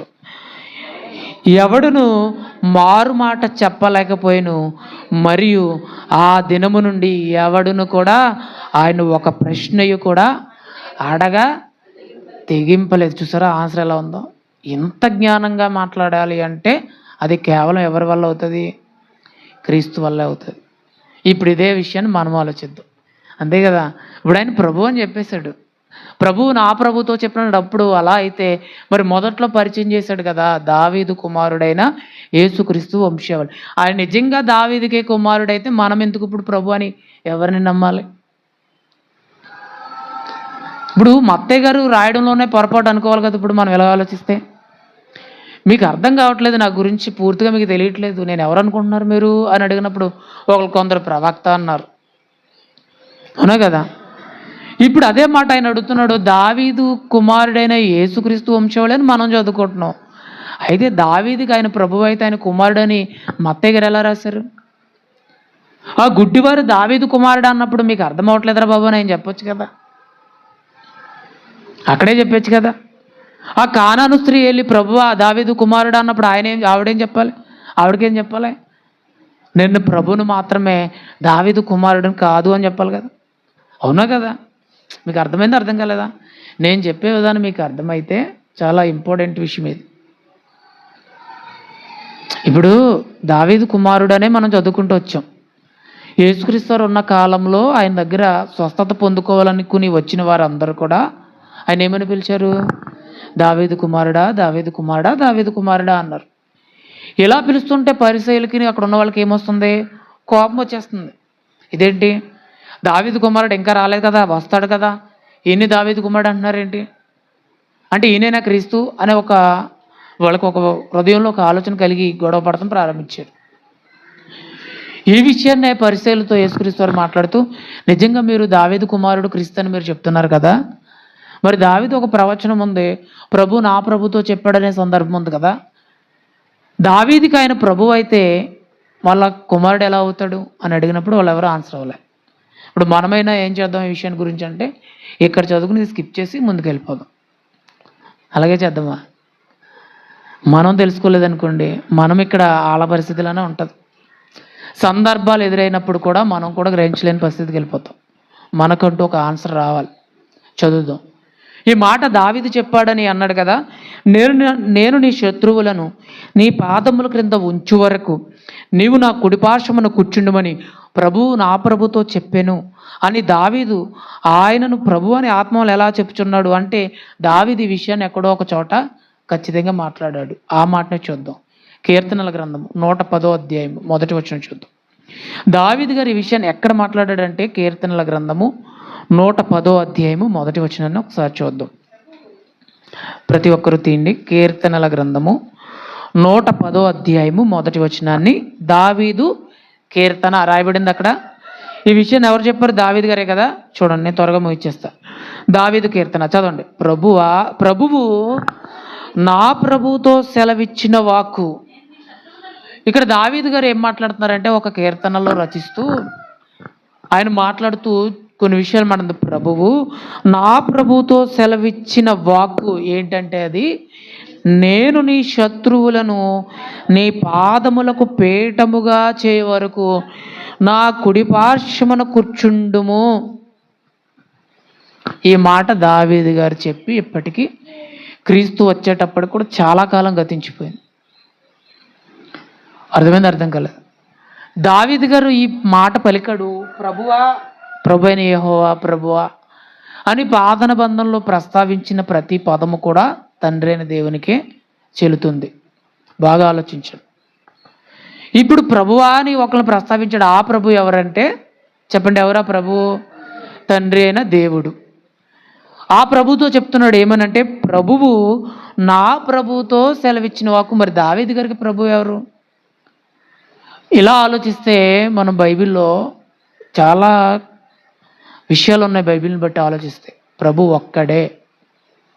బాగా గుర్తుపెట్టుకోండి. దేవుడి చిత్తం మీద ఆ విషయాన్ని కూడా ముందు తెలియజేయాలనుకుంటున్నాను. ఇక్కడ చెప్తున్నాడు, ప్రభువు నా ప్రభువు. రాజుని ప్రభు అనొచ్చు అనకూడదా? రాజుని ఏమనొచ్చు? ఎవరక్కడ అంటే ఏం చెప్తారు చెప్పండి? చిత్తం ప్రభు. ప్రభు అంటే ఏమొస్తుంది ఆన్సర్? ప్రభు అనే ఆన్సర్ మీరు చెక్ చేస్తే నెట్లో ఏమొస్తుంది అంటే రూలర్ అంటే శాసించేవాడు, రాజు, ఓకేనా, నాయకుడు, అధిపతి, ఇలా కొన్ని వస్తాయి ప్రభు అంటే. ఇప్పుడు దావీదే రాజుగా ఉన్నాడు కదా. అప్పుడు ఒకవేళ ప్రభు అనే తన గురించి మాట్లాడుకున్నాడు అంటే, ఒకవేళ దావీదుకి ఒక దర్శనం రావాలేమో. ప్రభు నా ప్రభు అని ఎందుకంటాడు? అప్పుడు తనే ప్రభు అయి ఉన్నప్పుడు ఇంకో ప్రభుని ఎవరిని చూపించగలడు? ఏ విషయానికి వస్తే షార్ట్ కట్ ఆన్సర్ ప్రభు యేసుక్రీస్తు వారు. అదేనే కదా.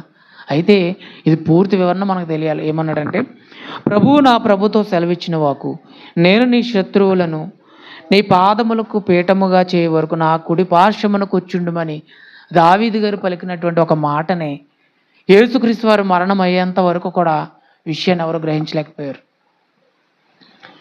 లేఖనాల మీద గ్రిప్ ఉన్నటువంటి పరిచయాలు కావచ్చు, వాళ్ళెవ్వరు కూడా ఈ విషయాన్ని ఏమాత్రం కూడా వాళ్ళు పాటించలేకపోయారు, అనుసరించలేకపోయారు. వాళ్ళకి అర్థం కాలేదు.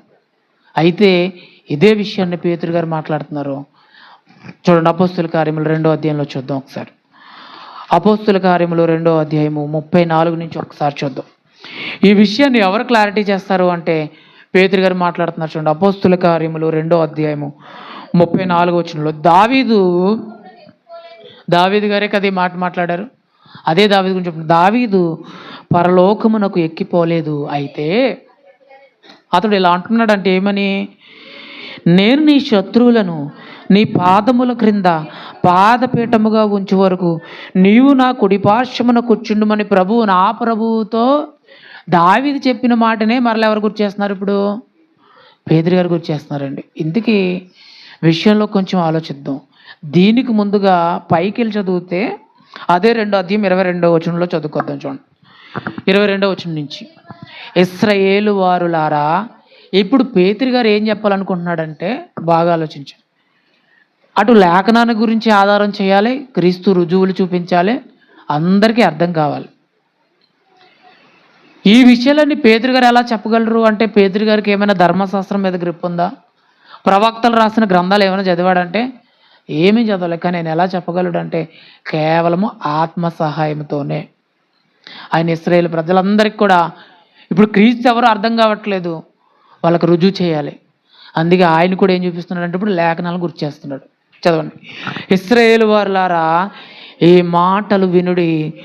దేవుడు నజరేయుడగు యేసు చేత, చూడండి, దేవుడు ఏం చేశాడంటే ఇదిగో నజరేయుడైన వాడు, నజరేతు వాడు ఏమని చెప్పుకున్నారు వాళ్ళు?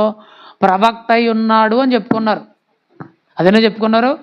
ఆ నజరేయుడైన యేసు చేత అద్భుతములను, మహత్కార్యములను, సూచక క్రియలను మీ మధ్యన చేయించి ఆయనను తన వలన మెప్పు పొందిన వానిగా మీకేం చేశాడంట అంటే, ఆయనతో ఏం చేశాడు తండ్రి అయిన దేవుడు?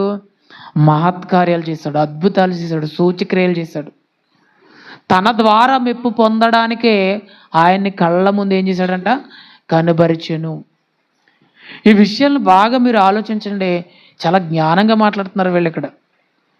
ఏదో మనలా షార్ట్ కట్లో తెలుసుకుని షార్ట్ కట్ ఆన్సర్లు ఇవ్వట్లే.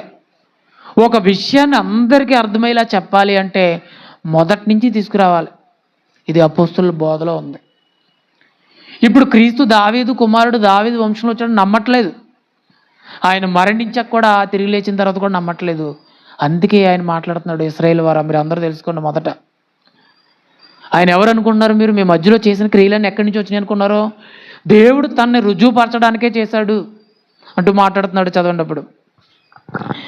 ఇది మీరే ఎరుగుదురు, దేవుడు నిశ్చయించిన సంకల్పమును ఆయన భవిష్యత్ జ్ఞానమును అనుసరించి అప్పగింపబడిన ఈయనను మీరు దుష్టుల చేత సిలువ వేయించి చంపితిరి. మరణం ఆయన్ని బంధించుట అసాధ్యము గనుక దేవుడు మరణ వేదనను తొలగించి ఆయన ఏం చేశాడంట? ఆయన అంటే ఎవరు ఇక్కడ చెప్పండి? అంతే కదా, క్లారిటీ వచ్చింది కదా. యేసుక్రీస్తు. క్రీస్తుని దేవుడు లేపాడు, ఆయన్ని కనుపరిచాడు, ఆయన ద్వారా మెప్పు పొందాలని ఆయన ద్వారా ఈ భూమి మీద అన్ని చేయించాడు. ఇదంతా ఆయన భవిష్యత్ జ్ఞానాన్ని అనుసరించాడు.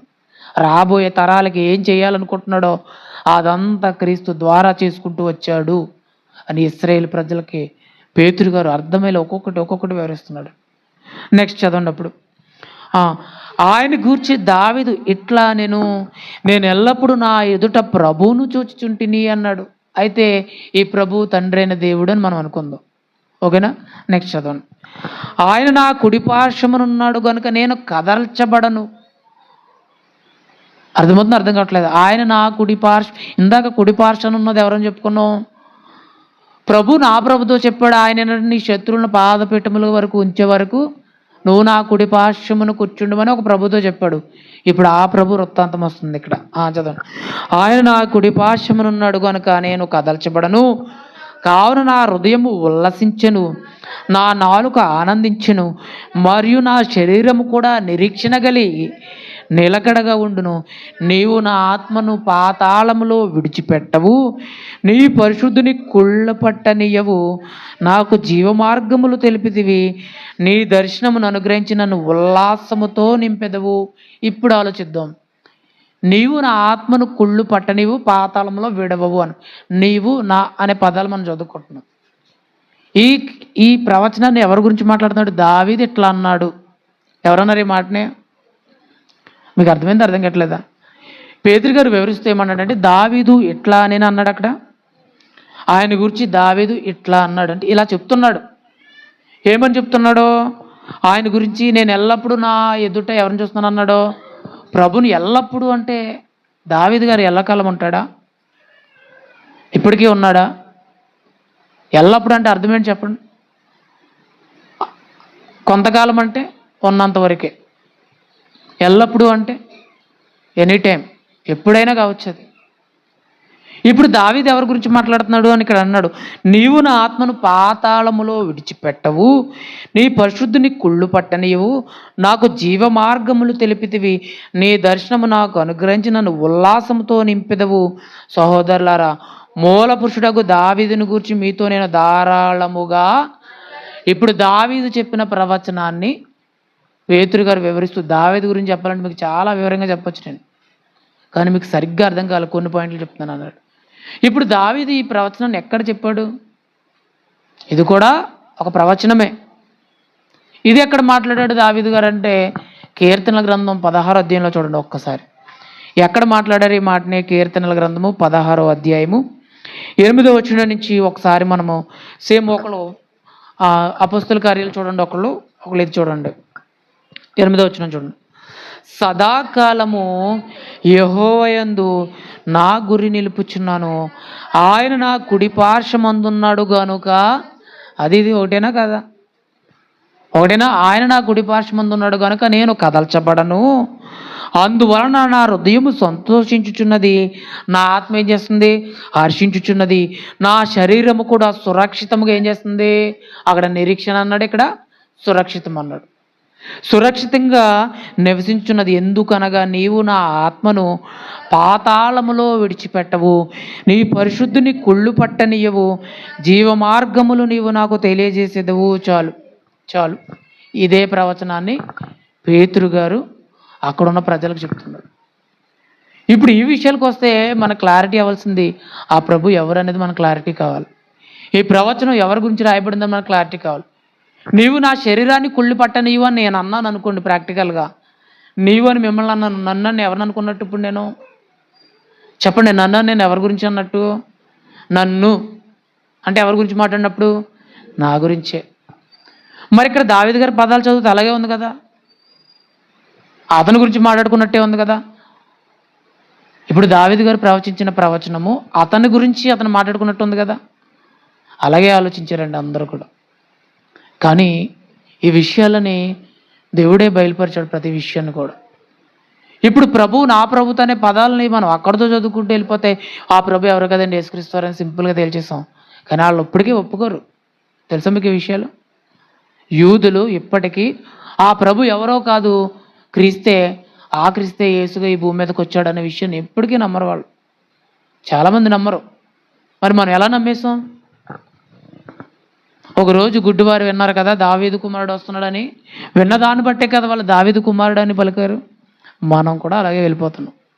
విన్న దాన్ని బట్టి మనం వెళ్తున్నాం, కానీ నిజమా కాదని పరిశీలన మనకెందుకు జరగట్లేదు? ఎందుకు ఆలోచించలేకపోతున్నాం మనం? ఇప్పుడు ఆలోచిద్దాం ఈ విషయాన్ని గురించి. ఇప్పుడు ఈ చెప్పిన మాట గురించి పేతురు గారు వివరిస్తూ కంటిన్యూ చేయండి. అక్కడ నెక్స్ట్ మాట్లాడుతున్నారు చూడండి. 34 చదివారు కదా, ఒకసారి మళ్ళా 34 చదువుకొని చూడండి.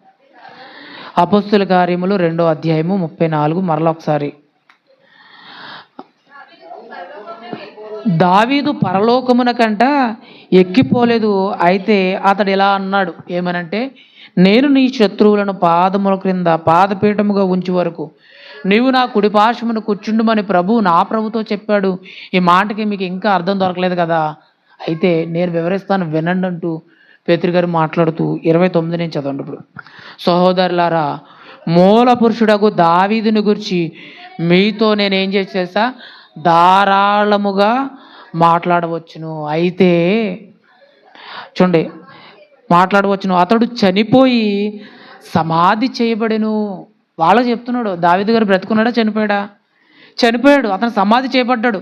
ఆ సమాధి నేటి వరకు మన మధ్యనే ఉన్నది. మరి ఆయన శరీరం కుళ్ళి పట్టలేదు అంటే ఎలా జరుగుతుంది అది? సమాధి చేయబడిన వాడి ఏ శరీరమైనా కుళ్ళు పట్టకుండా ఉంటుందా? సమాధిలో దేహం ఉంటే ఖచ్చితంగా ఏం జరుగుద్ది? కుళ్ళు పట్టేస్తుంది. ఇదిగో నీ దేహాన్ని కుళ్ళు పట్టనివ్వని అన్నాడు కదా. అయితే మరి దావీదు చనిపోయాడు, ఆయన సమాధి ఇప్పటికీ ఇక్కడే ఉంది. దమ్ము ఉంటే తెరిచి చూడండి, ఉందా లేదో తెలుస్తుంది. ఈయన బోధలు అదే కదా అర్థమవుతుంది. ఇదిగో నేటి వరకు ఆయన సమాధి ఎక్కడుందన్నాడు? ఇదిగో నేటి వరకు ఆయన సమాధి మన మధ్యనే ఉన్నది. అతడు ప్రవక్త అయ్యుండెను గనుక. అతను ఏం మాట్లాడాడంటే, అతను కూడా ఏంటంటే ప్రవక్తకు ఉన్న డెఫినేషన్ ఏంటంటే, జరగబోయే సంగతులను ముందుగా దేవుని ద్వారా తెలుసుకుని బయలుపరిచేవాడు ఎవరంటే ప్రవక్త. ఇప్పుడు ఆయన చెప్పిన మాట ఆయన గురించి అని మీ అందరూ నమ్ముతున్నారు కదా. ఇప్పుడు దావీదు చెప్పుకున్న ప్రభు ఎవరో ఆయన అనుకుంటున్నారు కదా, కానీ మీకు అర్థం కాలేదు. నేను చెప్తున్నా వినండి, ఆ విషయాల యొక్క గొప్పతనం అని ఇక్కడ మాట్లాడతాను. అతడు ప్రవక్త ఉండెను గనుక అతని గర్భఫలములో నుండి అతను సింహాసనం మీద ఒకని కూర్చుండబెట్టుదును అని దేవుడు తనతో ప్రమాణపూర్వకంగా ఒట్టు పెట్టుకున్న సంగతిని అతడు ఎరిగి. అంటే దేవుడు దావీదుకి ఒక ప్రమాణం చేశాడు. ఏంటి చెప్పండి, ఏమని ప్రమాణం చేశాడు చెప్పండి, ఏమని ప్రమాణం చేశాడు? నీ వంశంలో ఉన్నవాడే ఈ సింహాసనం మీద ఉండబోతాడు అని చెప్పాడు. ఆ విషయాన్ని దావీదు గారు ఏం చేశాడంటే గుర్తు పెట్టుకుని దాన్ని ముందుగా, ప్రవక్త కాబట్టి ముందుగా ఆలోచించాడు. అదే చెప్తున్నాడు ఇక్కడ అర్థమవడానికి. అతడు ప్రవక్త ఉండును గనుక అతని గర్భ ఫలములలో నుండి అతని సింహాసనం మీద ఒకరిని కూర్చుండబెట్టుదునని దేవుడు తనతో ప్రమాణపూర్వకంగా ఒట్టు పెట్టుకున్న సంగతిని అతడు ఎరిగి. ఎప్పుడు ఎరిగాడు ఈ విషయాన్ని? ఎప్పుడు ఎరిగాడు అంటే ఆయన లైవ్లో ఉండగానే, దావీదు గారు బ్రతికుండగానే గుర్తుపెట్టాడు ఈ విషయాన్ని. దేవుడు నాకు చేసిన ప్రమాణం ఎలాంటిదంటే, ఇదిగో ఆయన చేసిన ప్రమాణం ఎలాంటిదంటే ముందుగా ఆలోచించాడు. దాన్ని ఇక్కడ వివరిస్తున్నాడు. ముందుగా గుర్తెరిగి ఆయన అంటున్నాడు, క్రీస్తు పాతాళములో విడవబడలేదనియు ఆయన శరీరము కుళ్ళిపోలేదనియు దావీదు ముందుగా తెలుసుకుని ఆయన పునరుద్ధానమును గూర్చి. అసలు ఎలా తెలిసింది దావీదు గారికి? దావీదు కుమారుడనే మనం నమ్ముతున్నాం, దావీదు కుమారుడనే వాళ్ళందరూ నమ్మారు. అయితే దావీదుకి ఎలా తెలిసింది? ఇదిగో ఆయన వంశంలో ఒకడు పుడతాడు, ఆయన ప్రజల కొరకే చనిపోతాడు, ఆయన సమాధి చేయబడతాడు, ఆయన సమాధిలో నుంచి ఆయన శరీరం ఏమాత్రం కూడా ఏమవుదో కుళ్ళిపోదు, అతని పాదాలనికి వెళ్ళడు అని దావీదు గారికి ముందు ఎలా అర్థమైంది చెప్పండి? అదే విషయం దావీదుకి అర్థమైంది కాబట్టే ప్రభువు నా ప్రభుతో చెప్పాడు అనే పదాన్ని ఇక్కడ వివరిస్తున్నాడు. ఈ విషయాన్ని పేతురు గారు బయటెట్టకపోతే, ఈ విషయాన్ని పేతురు గారు వివరించకపోతే ఇప్పటికీ మనకే తెలియదు. మనం ఏమనుకోవాలి? అదో ప్రవచనం అండి, ఆ ప్రభు ఎవరో అనుకోవాలి, ఆ కాలంలో పరిపాలిస్తున్న ప్రభు అనుకోవాలి. అర్థమైంది? అర్థం కాలేదా? ఇప్పుడు అదే విషయాన్ని పేతురు గారు మాట్లాడుతూ ఏమన్నాడంటే, ఈ యేసును చూడండి, ఈ యేసును దేవుడు ఏం చేశాడంట అంటే, దావీదు ప్రవచించిన ప్రవచనం ఏంటది? నీవు నా ఆత్మను పాతాళంలో విడిచిపెట్టవు, నీ పరిశుద్ధుని కుళ్ళు పట్టనీయు అనే ప్రవచనము ఎవరి గురించి రాయబడింది అంటే యేసుక్రీస్తు వారి గురించి రాయబడింది. అది మీకు అర్థం కాలేదు. అది మీకు అర్థం కాలేదు కాబట్టి ఆయన మీద మీరు కోపపడ్డారు, మండిపడ్డారు, ఇష్టపడలేదు, ఒప్పుకుంటలేదు. అయితే ఆ యేసు గురించి మాట్లాడుతున్నాడు. మరలా ఏమన్నాడంటే, ఈ యేసునే దేవుడు ఏం చేశాడంట లేపిన. దీనికి మేమందరం కూడా ఏంటో తెలుసా? మేమందరం సాక్ష్యం ఇస్తున్నాం. ఏ ప్రవచనం అయితే దావీదు ప్రవచించాడో అదే ప్రవచనం జరిగింది, దానికి మేము సాక్షులం. కావాలంటే ప్రవచనం ఇదిగో చూసుకోండి, అర్థం కావాలంటే రుజువులు ఇదిగో చూసుకోండి అని చెప్పుతూ వారు సాక్ష్యం ఇస్తూ ఏమన్నారు చూడండి. కాగా ఆయన దేవుని కుడిపార్శ్వమునకు హెచ్చింపబడి పరిశుద్ధాత్మను గూర్చి వాగ్దానమును తండ్రి వలన పొందిన మీరు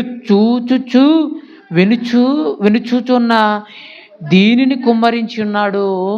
దావీదు చెప్పిన మాట చెప్తున్నాడు. దావీదు పరలోకానికి ఏం చేయలేదంటే ఎక్కిపోలేదు. దావీదు ఎక్కడున్నాడో మీకు సమాధి కనపడుతుంది కదా, దావీదు ఎక్కడున్నాడో క్లారిటీ వచ్చిందా? ఇక్కడే ఉన్నాడో. మీరు వింటున్నారు, చూస్తున్నారు, ఆ విషయాలన్నీ మీకు చెప్తున్నా వినండి. దావీదు ఇక్కడే ఉన్నాడు, ఆయన సమాధి నేటికి ఇక్కడే ఉంది, ఆయన శరీరం కూడా కుళ్ళిపోయింది. అర్థం కాలేదా? కుళ్ళిపోయింది. అయితే దావీదు ఈ విషయాన్ని ఎవరి గురించి మాట్లాడాడంటే, ఇదిగో నీ ఏమన్నాడంటే, నేను నీ శత్రువును పాదముల క్రింద పాదపీఠముగా ఉంచే వరకు నీవు నా కుడి పార్శ్వమున కూర్చుండుమని నా ప్రభుతో చెప్పాను. మీరు సిలువ వేసిన ఈ యేసుని ఏం చేశాడు తెలుసా? దేవుడు ఏం చేశాడంటే ప్రభువుగాను క్రీస్తుగాను నియమించాను. ఇప్పటి వరకు మీరు ఏమన్నారు? ఆయన క్రీస్తు అంటే మీరు ఒప్పుకున్నారా? ఒప్పుకోలేదు. దావీదు కుమారుడు అంటే మీరు ఒప్పుకున్నారా? ఒప్పుకోలే. ప్రభు అంటే మీరు అంగీకరించారా? అంగీకరించలే. మీరు ఏం చేశారంటే దుష్టుల చేత సిలువేసి చంపేశారు. ఆయన ముందుగా దావీదు తెలుసుకున్నాడు కాబట్టి ఈ ప్రవచనాన్ని ప్రవచించాడు అన్నాడు. ఇప్పుడు ఇదే విషయం గురించి వస్తే మనకు రెండో సందేహం కూడా రావచ్చు. యేసుక్రీస్తు వారి గురించి అన్నాడా, లేక పరిశుద్ధాత్మ గురించి కూడా అన్నాడా, లేక దేవదూతల గురించి కూడా అన్నాడా? అవి కూడా మనకు కొంచెం రావాలిగా. ఇప్పుడు ఈ దావీదు కుమారుడిని ఎలా రుజువు చేయగలుగుతారు? వంశావళి వెనక్కి వెళితే మొత్తం అంతా కన్ఫ్యూజ్ అయిపోతారు. మరి ఈయన దావీదు కుమారుడిని ఎలా డిక్లేర్ చేయాలి? లేదా దేవుని కుమారుడని ఆయన ఎందుకు చెప్పుకున్నాడు? వీటి గురించి కూడా మనం కొంచెం ఆలోచిద్దాం. ఈ కొన్ని నిమిషాల్లో ముగించేస్తాను. హెబ్రీ పత్రిక 1వ అధ్యాయం 13వ వచనం ఒకసారి చూద్దాం. హెబ్రీలకు రాసిన పత్రిక 1వ అధ్యాయము 13వ వచనం. 1వ అధ్యాయము 13వ వచనంలో కూడా ఒకసారి మనం చదువుకుందాం.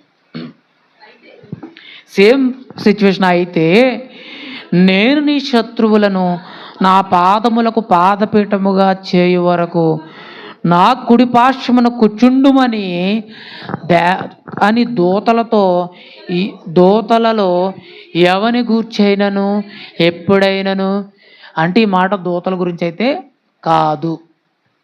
ఒకవేళ దూత గురించి మాట్లాడాడేమో, క్రీస్తు తర్వాతే వచ్చాడు కదా అనుకుంటాకే, దూత గురించా? కాదు. చూడండి ఎంత వివరణ ఇస్తున్నారు ప్రతి దాంట్లో. మనం అపోహ పడిపోతామని, మన సరైన ఆన్సర్ తెలుసుకోవాలని, సత్యాన్ని గురించి మనకి పరిపూర్ణమైన అవగాహన రావాలని ఎంత కష్టపడ్డా చూడండి దేవుడు ఎలా ఆలోచించాడు. ఇప్పుడు ప్రభు అన్నాడు కదా అని దానికి మనమేమనుకోవాలి, ఒకవేళ దూతలేమో. మరి దూతలని ప్రభువా అని పిలవచ్చా, పిలవకూడదా? ఎవరైనా పిలిచారా? మరి లోతు ఇంటికి వెళ్ళినప్పుడు దేవదూతలు ఏమన్నారు? ప్రభులారా అన్నాడా అనలేదా? లోపలికి రండి అన్నాడా? ఎవరిని పిలిచాడు దూతల్ని? ప్రభు అని ఎవరిని పిలిచాడు? మరి వాళ్ళని ప్రభు అనొచ్చా అనకూడదంటే పిలిచారు ప్రభు అని. అర్థం కదా చాలా విషయాల్లో. అయితే మనం వాళ్ళని ప్రభు అనుకుంటామేమో అని కూడా ఇక్కడ క్లారిటీ చూపిస్తున్నాడు. ఇదిగో దూతల్లో ఎవరితోనైనా ఎప్పుడైనా ఏమన్నా చెప్పాడా? ఈ పదం వాళ్ళకి చెప్పలేదు కదా. మరి ఎవరి గురించి చెప్పాడు అంటే 11వ అధ్యాయంలో చూద్దాం, ముగించేస్తాను. 11వ అధ్యాయము 13వ వచనం నుంచి చదువు, 20వ వచనం నుంచి చదువుదాం. హెబ్రీలకు రాసిన పత్రిక 10వ అధ్యాయము హెబ్రీలకు రాసిన పత్రిక 10వ అధ్యాయము 12 నుంచి చదువుకుందాం ఒకసారి. ఈయనైతే పాపముల నిమిత్తమై సదాకాలము నిలుచు ఒక్క బలి నర్పించి అప్పటి నుండి తన శత్రువులు తన పాదములకు పాదపీఠముగా చేయబడి వరకు కనిపెట్టుచు దేవుని కుడి పార్శ్వమున ఆసీనుడాయను. ఎవరైనా క్లారిటీ వచ్చిందా రాలేదా?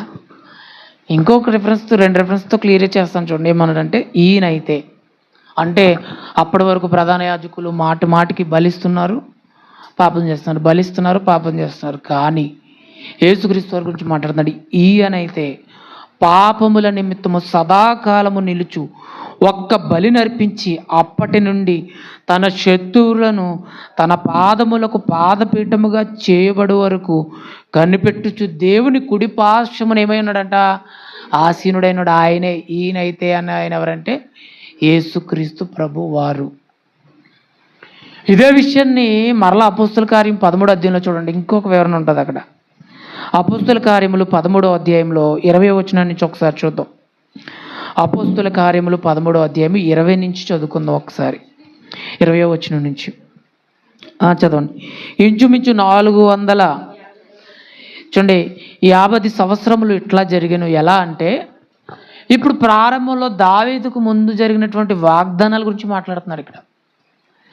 దావీదు గారు కుమారుడు అని మత్తయ్య గారు పరిచయం చేశాడు కదా. మత్తయ్య గారు ఎందుకు పరిచయం చేశాడో కూడా మనకు తెలియాలి కదా. ఆయన ఏదో ఊరికే సరదాగా రాసినవి కాదు. ఒక్కొక్కళ్ళు ఒక్కొక్క విధంగా రాశారంటే అందరికీ అర్థం కావాలని. ఇప్పుడు ఆయన ఎందుకు రాయబడ్డాడు, అలా రాయేస్తాడు అంటే మనకు క్లారిటీ రావాలి. యేసుక్రీస్తు వారు కాదు, దావీదుకు ముందున్న వారి గురించి మాట్లాడుతూ చెప్తున్నాడు. ఏమన్నాడంటే ఇంచుమించు 450 సంవత్సరములు ఎట్లా జరిగాను. అటు తర్వాత ప్రవక్త అయిన సమూయేలు వరకు ఆయన వారికి న్యాయాధిపతులను దయచేసాను. అంతకుముందు ఏం జరిగిందయ్యా అంటే దావీదు వంశంలో యేసుక్రీస్తు వారు రావడానికి కారణం చెప్తున్నాడు. అంతవరకు సమూయేలు గారు ఉన్నంతవరకు ఏం జరిగారంటే న్యాయాధిపతులు మాత్రమే ఉన్నారు. నెక్స్ట్ ఆ తరువాత వారు రాజు కావాలని కోరగా దేవుడు బెన్యామీను గోత్రీయుడును కీషు కుమారుడనైన సౌలును వారికి 40 ఏండ్ల వరకు దయచేసెను. తరువాత అతన్ని తొలగించి దావీదును వారికి రాజుగా ఏర్పరచెను.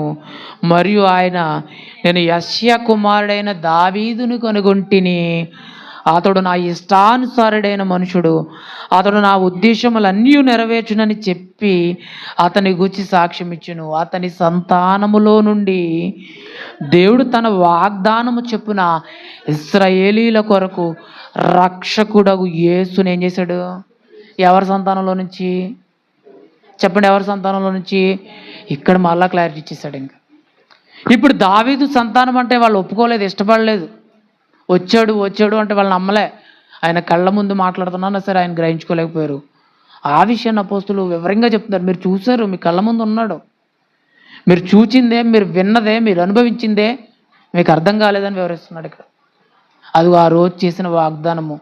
ఆ వాగ్దానం నుంచి, ఆయన సంతానంలో నుంచి యేసు అనే రక్షకుడు పుట్టాడు. ఆయన దావీదు వంశస్థుడు అని చెప్పాడు. ఇక్కడ వరకు ఆయన దావీదు కుమారుడా కాదా? క్లారిటీ చేయండి. నేను చెప్పాను, మీకు ఏమర్థమని చెప్పండి. ఆయన దావీదుకి కుమారుడా కాదా? మాట్లాడండి, పర్లే. దావీదుకి కుమారుడే. మరి ఆయన ఎక్కడే నేను దావీదు కుమారుడని ఆయన ఎందుకు చెప్పుకోలేదు? ఇప్పుడు అందరూ ఒకే ఫిక్స్ చేశారు, అపోస్తులు అదే బోధించారు. మరి యేసుక్రీస్తు వారు చెప్పాలి కదా, నేను దావీదు కుమారుడిని, మీరు నన్ను నమ్మండి అనాలి కదా. ఆయన ఏం చెప్పాడంటే, ప్రతి చోట నేను దేవుని కుమారుని, ఆయన చిత్తం నెరవేర్చడానికి వచ్చాను, ఆయన బయలుపరచడానికి వచ్చాను, నేను ఆయన కుమారుని అంటూ ఆయన మాట్లాడాడు. అయితే ఇప్పుడు మనం ఒక ప్రశ్న మనలో ఖచ్చితంగా ఉండాలి, అది త్వరలో మనం తెలుసుకోవాలి. ఏంటంటే, ఇప్పుడు యేసుక్రీస్తు అని మనం దావీదు కుమారుడు అనాలా, దేవుని కుమారుడు అనాలా? చెప్పండి. ఏదో అనరా బాబు అనుకుంటున్నారా? చెప్పండి, ఏమనాలి? దావీదు కుమారుడు అనాలా, దేవుని కుమారుడు అనాలా? చెప్పండి, ఏమనాలి? ఎందుకు అనాలి? అపోస్తులు అందరూ ఏం చెప్పారు? ఇప్పుడు దావీదును వదిలేసి ఈయన దేవుని కుమారుడు అని రుజువుపరిస్తే క్లియర్ అయిపోయినట్టుగా. మరి దావీదు కుమారుడు ఎందుకు రుజువు చేయాల్సి వచ్చింది? ఇప్పుడు కొన్ని పత్రికల్లో మనం చదువుకుంటే దేవుని కుమారుడైన యేసుక్రీస్తు గురించి అని రాయబడి ఉంటుంది. అర్థం కాలేదా? ఆ లెక్కకు వస్తే మనం అందరం ఎవరు? దేవుని కుమారులమే కదా, అవును కదా. ఇప్పుడు ఈ విషయాన్ని కూడా ఒకే ఒక రెఫరెన్స్ మీ అందరికీ క్లారిటీ ఇస్తాను. రోమిలికి రాసిన పత్రిక 1వ అధ్యాయంలో చూద్దాం. రోమిలికి రాసిన పత్రిక 1వ అధ్యాయము చదువుకుంటూ ఒకసారి మనం వద్దాం. ఆ పారాగ్రాఫ్ చదివేద్దాం. 1వ అధ్యాయంలో 1వ వచనం నుంచి చదివేద్దాం. యేసుక్రీస్తు దాసుడును అపోస్తులుగా నుండుటకు పిలబడిన వాడును దేవుని సువార్త నిమిత్తము ప్రత్యేకింపబడిన వాడినైన పౌలు రోమాలో ఉన్న దేవుని ప్రియులందరికీ, అనగా పరిశుద్ధులుగా ఉండుటకు పిలబడిన వారికి శుభమని చెప్పి వ్రాయినది, మన తండ్రి అయిన దేవుని నుండి ప్రభు అయిన యేసుక్రీస్తు నుండి కృపా సమాధానములు మీకు కలుగునుగాక. గ్రీటింగ్స్. వీటిని ఏమంటారంటే గ్రీటింగ్స్. ఏం చెప్తున్నాడంటే, మన ప్రభు అయిన యేసుక్రీస్తు కృపా సమాధానాలు మీకు కలుగునుగాక అంటూ ఇప్పుడు అంటున్నాడు. దేవుడు తన కుమారుడును మనకి ప్రభువునైన యేసుక్రీస్తు విషయమైన ఆ సువార్తను పరిశుద్ధ లేఖనముల యందు తన ప్రవక్తల ద్వారా ముందు ఏం చేశాడంటే వాగ్దానం ముందుగా చేసేసాడంట ప్రవక్తల ద్వారా. ఆ వాగ్దానంలో ఒకటే ఏమన్నాడు? నా ప్రభుతో చెప్పాడు ఈ మాట. ఏమని? నీ శత్రువులను పాదపీఠముల క్రింద ఉంచు వరకు నీవు ఎక్కడ ఉండమన్నాడో, నీవు నా కుడి పార్శ్వమున కూర్చుండమని చెప్పిన మాట ఆ వాగ్దానాలలో ఒకటి. అర్థం కాలేదా? అదే వివరిస్తాడు చూడండి. ఇప్పుడు చదవండి. వాగ్దానము చేసెను, యేసుక్రీస్తు శరీరమును బట్టి ఎందులో వచ్చాడు? ఇప్పుడు దావీదు సంతానముగాను మృతులలో నుండి పునరుద్ధాడైనందున పరిశుద్ధమైన ఆత్మను బట్టి దేవుని కుమారుడుగాను ప్రభావంతో ఏం చేయబడ్డాడంట? ఇప్పుడు చెప్పండి, ఆయన ఇప్పుడు ఏమని పిలవాలి మనం? దావీదు కుమారుడు అనాలా, దేవుని కుమారుడు అనాలా? చెప్పండి. మీరు నాకు ఆన్సర్ ఇస్తే నాకు అర్థమైంది అనుకుంటాను. శరీరాన్ని బట్టి చూస్తే అంతవరకు ఆయన ఏమని ప్రకటించాలి? ఇదిగో ఆయన శరీరంతో ఉన్నంత కాలం ఆయన దావీదు కుమారుడుగానే ప్రసిద్ధి చేయాలి. అందుకే మత్తయ్య గారు ఆయన పరిచయంలో దావీదు కుమారుడైన యేసుక్రీస్తు వంశావళి అన్నారు. మరి అపోస్తుల పరిచర్యకు వచ్చినట్టుకి ఎందుకు మారిందంటే వాళ్ళకి అర్థమైంది. మనకేమైందంటే నేను ఇప్పుడు ఇది చెప్పాను, వచ్చేవారు ఇది కాదంటే మీరు అవునంటారా? కరెక్ట్గా మనం దాని మీద సరిగ్గా ఉండాలి గ్రిప్తో. ఇందుకే అన్నాడు, ఆయనకు వాగ్దానం చేశాడు కాబట్టి ఆ వాగ్దానాన్ని బట్టే మత్తయ్య గారు క్రీస్తు ఎవరో గుర్తించలేకపోతున్నారు. ఈయన ఎవరు అనుకుంటున్నారు మీరు? దావీదు వంశంలోంచి ఒకడు వస్తాడు అని మీరు ఎదురు చూస్తున్నారు కదా, ఆయనే ఈయన. మీకు అర్థం కావాలి. ఈయన ఎవరో అని మీరు అనుకుంటున్నారు, ఆయన ఎవరో కాదు, ఈయనే అని రుజువు చేశాడు. వాళ్ళు నమ్మలేదు. పేదరిగా డిక్లేర్ చేశాడు, ఆయన ఎవరు అనుకుంటున్నారు, ఈయనే. నమ్మలేదు. అపోస్తులు ప్రకటించారు, నమ్మలేదు. ఇప్పుడు ప్రకటిస్తున్నారు, నమ్ముతున్నారా? మనం లేఖనాలు చూసి నమ్ముతున్నారు, వాళ్ళు చూసినా నమ్మరు. మీరు కావాలంటే కొంచెం నెట్లో సెర్చింగ్ చేయండి, యూదులు యేసుక్రీస్తు వారిని అంగీకరించారా లేదా అని. ఛాన్సే లేదు అసలు. ఇప్పుడు అంటున్నాడు దావీదు వంశాన్ని బట్టి మాట్లాడుతున్నాడు. ఆ మాట చదివి ముగించుకుందాం. ఏమన్నాడంటే, యేసుక్రీస్తు శరీరమును బట్టి దావీదుకి సంతానముగాను మృతుల్లో నుండి పునరుద్ధానుడైనందున, అంటే చనిపోయిన వారిలో నుంచి ఆయన లేచినందున పరిశుద్ధమైన ఆత్మను బట్టి దేవుని కుమారుడుగా ప్రభావంతో ఏం చేయబడ్డాడు? నిరూపించబడ్డాడు. ఇప్పుడు నువ్వేం చెప్పాలంటే దావీదు కుమారుడు అనాలా, దేవుని కుమారుడు అనాలా? చెప్పండి, ఏమనాలి? మీరు ఏమంటారు చెప్పండి, ఏమనాలి? మీరు అని చెప్తున్నారు, నాకు వినపడట్లేదులే. ఏమనాలి మనము? దేవుని కుమారుడే అనాలి. మరి మత్తయ్య గారు ఎందుకు అలా రాయించాడు అంటే వాళ్ళకి అర్థం అవ్వట్లేదు కాబట్టి. అదే ఇప్పుడు ఈ పాట పాడుకోవచ్చా? దావీదు కుమారుడా నన్ను దాటిపోకయ్యా, పాడుకోవచ్చా? తప్పేం లేదు. మరి దావీదు వంశంలో వచ్చాడని వాళ్ళకి అర్థమైంది కాబట్టి వాళ్ళు అలా మాట్లాడారు, అంతే కదా. ఇప్పుడు చెప్పండి, యేసుని గురించి మీకు ఏమర్థమైంది? ఈ ఒక్క ప్రశ్న మాట్లాడుకుంటే సంవత్సరం అంతా మాట్లాడుకోవచ్చు. అర్థం కలదు. ఈ ఒక్క విషయం గురించి మనం మాట్లాడుకున్నాం. దేవుడు చిత్తమైతే అవకాశం ఇస్తే ఇంకో చాలా విషయాలు మాట్లాడుకోవాలి. ముందు ముందు దేవుడు అవకాశం ఇస్తే మాట్లాడుకుందాం. ప్రార్థన చేసుకుందాం. అందరికీ అర్థమైందని నాకు అర్థమైంది. సరే, ప్రార్థన చేసుకుందాం. పరిశుద్ధుడైన మా దేవ, నీకే స్తోత్రములు తండ్రి. మీ కుమారుడైన యేసుక్రీస్తు వారి ద్వారా మమ్మల్ని రక్షించి దేవ మీ సన్నిధిలో పరిశుద్ధులుగా ఉండడానికి అవకాశం ఇచ్చావు తండ్రి. దేవ మా మరణం వరకు, మీ కుమారుని యొక్క రాకడ వరకు మేము ఇలాగే ఉండడానికి కావలసినటువంటి జ్ఞానాన్ని, సహాయాన్ని మీరు మాకు దయచేయమని, విన్న వాక్యం మా హృదయాల్లో పదిలపరచమని, ఉన్నది ఉన్నట్టుగా మేము మాట్లాడుకోగలిగే జ్ఞానమును మాకు దయచేయమని అందరినీ మీ చేతులకు అప్పగిస్తూ, మీ చిత్తమైతే మరొక అవసరంలో మిమ్మల్ని గురించి ఇంకా లోతైన విషయాలు తెలుసుకునే భాగ్యం అందరికీ దయచేయమని యేసుక్రీస్తు వారి శ్రేష్టమైన నామములో ప్రార్థించి అడిగి వేడుకుంటున్నాము తండ్రి. ఆమేన్. అందరికీ వందనాలు.